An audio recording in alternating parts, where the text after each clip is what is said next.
being repaired at the moment. There is a Clare scheme because they are getting old and getting wrecked. So they need to replace them. And they have dammed up the river further up. And they put temporary ones in for now, but are going to put main ones in.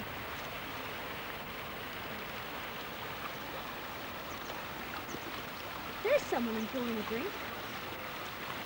Going down to Sudbury, Cavendish, runs right through, fast flowing. As I can see, I am wading it to the mill pond, the current mill pond.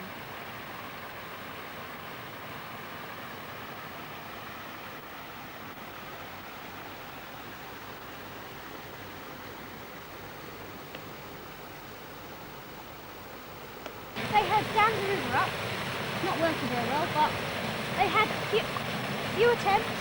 First they put wood up, then they covered it in dirt. It still hasn't worked.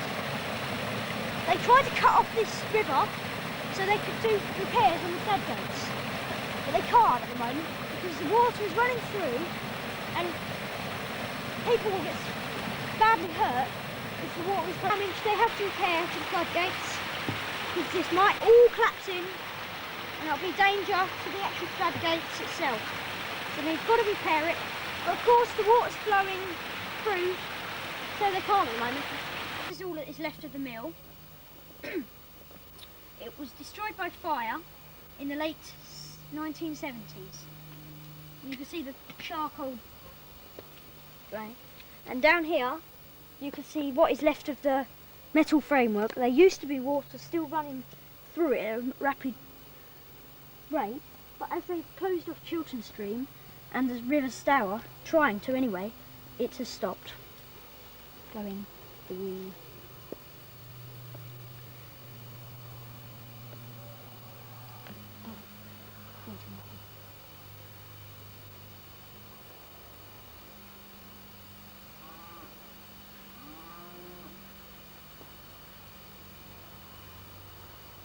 This is the bridge that leads up to my estate and comes down from the mill meadows in the mill. This way, when the railway was in working order, used to lead to Haverhill. You can still see some of the little railings down there. Leads to Cavendish and Sudbury. It has now been turned into a walk that finishes up on the sewage works. Not a very nice walk to go, but this is a new bit that they extended right out the old railway station, which was closed in 1967. On your left side was the waiting way to Sudbury, and on your right side was the waiting way to Haverhill. After the railway was closed in 1967, the area which it was on was left condemned for many years. When the Priory gave all this land to the Suffolk Council of Suffolk, when it was made into a park with the sites of the castle which are left, castle that is left, and it is one of the main attractions in the park, along with the old railway.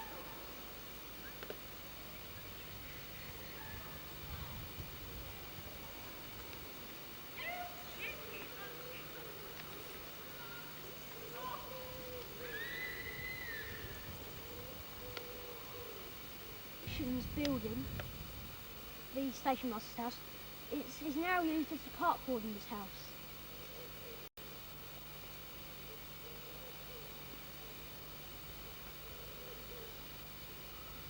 The bottom wall of the castle has a door on the side.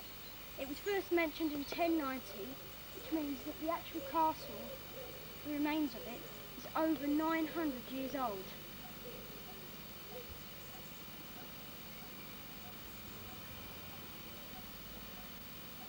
From the top of the castle, you can see the church, and you're actually looking down into the centre of the street, you'll see all the back of the houses, and behind the church is the lower and upper common, and beyond that is the allotments.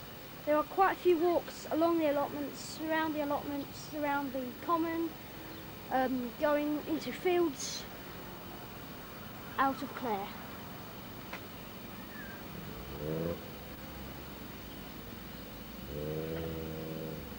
Of the family that gave the park to the council to make it into a park, the ashes lay buried in the wall of the remains of the castle.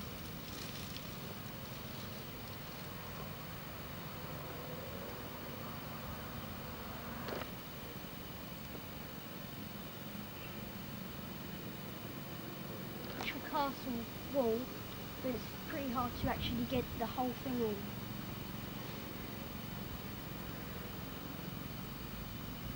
View looking down at the station with the station house, and beyond that lies the Stour Valley.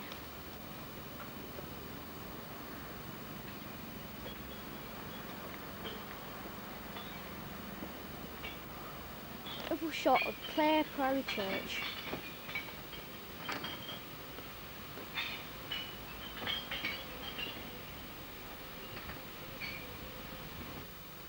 The railway's goods shed, now it's been turned into the Clare Visitor Centre, which so many days, they used to do playgroup in it, so many days they have teas. Parks, recycling banks, more people will actually use them. You got plastic, newspapers, books, cans, old rubbish like plastic bags and then you've got green bottles, white bottles, other bottles, clothes. Yeah, I usually chuck all my clothes in the bin anyways. They're actually charging now for you to come in here, and I think that is disgusting because it's causing a lot of problems. Shops don't like it because nobody's actually coming anymore because they have to pay to get in. But we've known times when the whole of this car park is full. And that's our looking down it. Grain mill, whole thing. Now it's the biggest antiques shop in Clare, Antiques World. Opens every Sundays.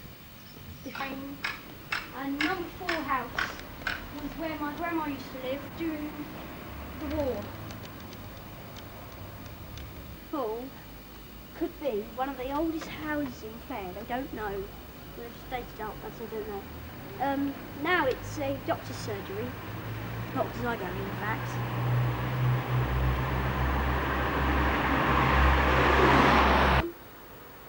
You can get your car's MOT'd or get the petrol. It's the only actual one in Clare. The next one is off at Glemsford. If you don't want to go here, you've got to go right up the centre of the wool industry, the old cloth house. On it, you can see the beautiful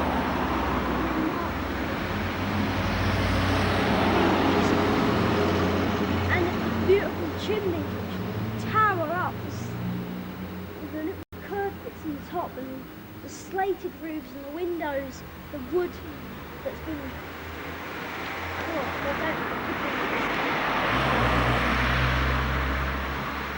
the USA have got their own White House, but Clare have got a White House. It's not as big as it where the president lives, but it is called the White House. It's very old and it backs onto the river. It's used to Clare Road, and on it is Clifton. It used to be an old farm, it's for sale at the moment, with the great big chimneys, and it's quite an old building. And next to it is the old police station. It's quite old as well.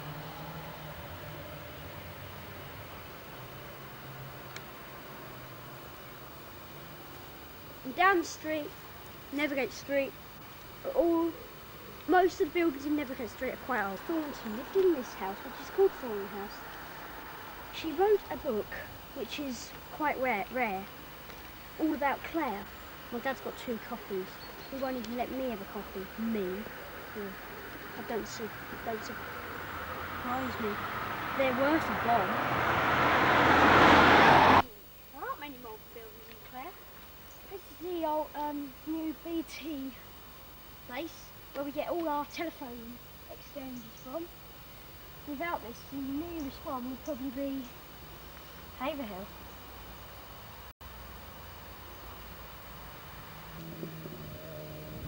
We can see Clare Gardens at the moment. There's a recent houses which have just been built not so long ago. Most of it is all new. It's on the Haverhill Road. The other council estate called Westfield, which was built in the very early 60s. It's great for blackberry picking walks. Up there they have cleared, it was growing wild, they've cleared past through it and made it a walk. But the rest they've just let grow wild. Welcome to the nursery, please keep to the path. Clare Parish Council. And over there is a pond. Very deep as the sign says. I don't know if we can get a very good shot of it, but it's very stagnant and smells, and the earliest stone in our family, which was for Lindy Gowers and William Gowers. Lindy Gowers was aged 44 and died January the 10th, 1910, and William Gowers was aged 62 years, who died March the 18th, 1923.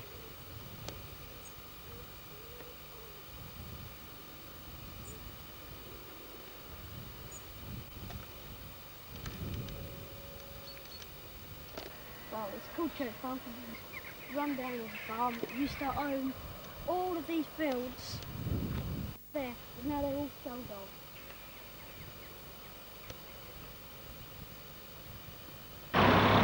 It has Bury, the Gallery, Lillian's, Robson's Holstick, the Swan Inn, which is a public house, Ironmonger's, Post Office, and right at the end, Sue Ryder, which is trying to sell. Headers of Company goes down to the bakery on the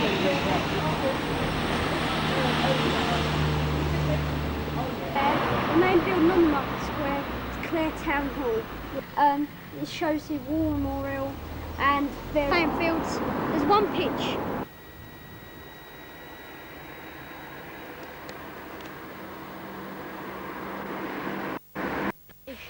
It pumps water up to all the houses in Clare and all the businesses and everything.